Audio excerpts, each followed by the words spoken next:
Okay, good morning. So we are going to talk about cartilage to start off our study of cartilage and bone tissue.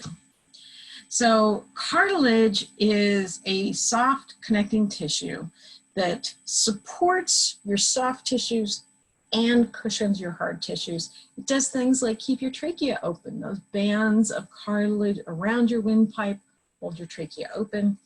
The discs between your vertebrae are made out of cartilage. Cartilage also provides a soft surface at your joints. We call them articulations. That's what your joints are. Anywhere that two bones come together is called an articulation. And where those bones move smoothly across each other, we're going to have cartilage covering those surfaces. And since it covers the articulation, we call it articular cartilage. Get it? In the formation of new bone, most of the time we're going to put down a layer of cartilage first, and then that's going to be ossified or turned into bone.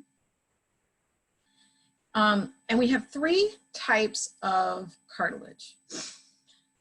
Cartilage and bone are considered connective tissues, so they do protect and support and connect things.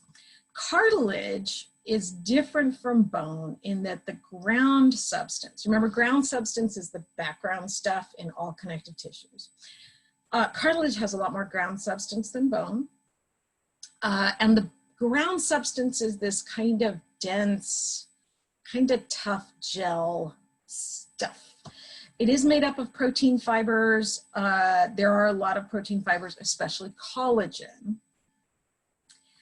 The cells inside cartilage are called chondrocytes. Site, you remember, means cell. Chondro means cartilage. So wherever you see chondro, think cartilage. The chondrocytes sit inside these little pockets. Each one is called a lacuna. Lacunae is the plural. So that's one way that you can distinguish cartilage and bone from other tissues. If you, in both cartilage and bone, the cells sit inside these little pockets. Okay, so you can see those little pockets really clearly. The collagen fibers in the background are really strong. They are not bundled in hyaline cartilage. They're not bundled the way they are in the dense, regular, and irregular connective tissue. There are also elastic fibers that give it some resilience. And then the other thing about cartilage in particular, and this is different than bone, is that cartilage is avascular, meaning there are no blood vessels going through the cartilage. And so the nutrients to get to these cells has to diffuse from all the way out here. See, here's the edge of a blood vessel here. There's more blood vessels out here. And so in order to get to these cells, water, nutrients, oxygen have to diffuse through all of this tissue. And that's why cartilage heals very, very slowly, because it just takes a really long time to get the nutrients to the tissues so that it can heal. Now, the first type of cartilage is called hyaline cartilage. And hyaline cartilage has this, hyaline means glass, and it has this sort of glassy appearance to it. This is the most common type of cartilage. It makes the front of your nose, this part.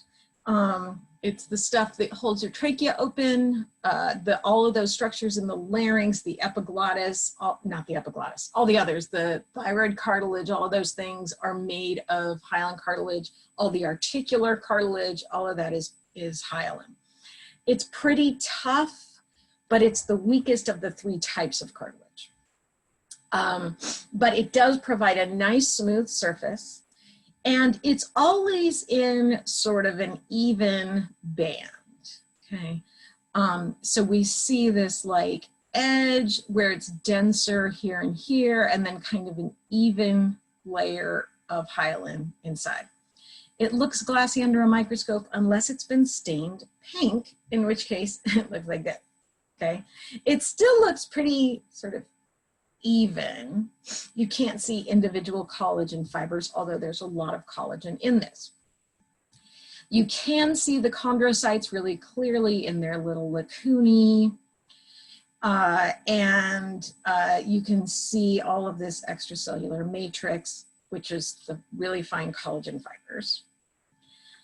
Then the second type of collagen is called fibrocartilage, and guess what? It's more fibrous. Here we can really see the bundles of fibers. It kind of looks like dense regular connective tissue, except it's not quite as even and the cells aren't quite as smushy. And if we look at fibrocartilage up at a higher magnification, we can actually see the lacunae, okay, which you can't obviously see in a dense regular connective tissue. It's not as much ground substance in fibrocartilage as there is in hyaline cartilage, which is why fibrocartilage is tougher. This makes it a really good shock absorber. And so your intervertebral discs between the bones of your vertebrae are mainly fibrocartilage. The pubic symphysis between the two pubic bones is fibrocartilage. And the menisci in your knee joint, which are these little rings of cartilage that the femur locks into, those are also fibrocartilage. So when we see it at a higher magnification, it looks like this. But you can see the little lacunae with the chondrocyte inside. Okay. Now the third part is elastic cartilage. Two places that you will find elastic cartilage: the epiglottis and the external ears, the pinnae or auricles. These are things that need to move and then go back to their original shape, because remember, that's the important thing about elasticity. It goes back. So the epiglottis, every time you swallow, it's folding down over your trachea and then popping back up. I should go this way, it folds forward. And then your external ears, you can flop them down, they come right back. Yeah? So this contains lots of elastic fibers. Remember, elastic fibers always stain darker, they're really clearly visible. But we can still see chondrocytes in lacunae. They're not quite as obvious at the lacunae as in the other cartilage, but that is kind of distinctive. Okay, so those are our three types. Now, where do you find the cartilage? Here's a map of the body, a diagram of the body showing where you find each of the different types. So the elastic is in the auricles, the external ear, and the epiglottis. The fibrocartilage is the intervertebral discs, this little pubic symphysis, and these little circles in the knees.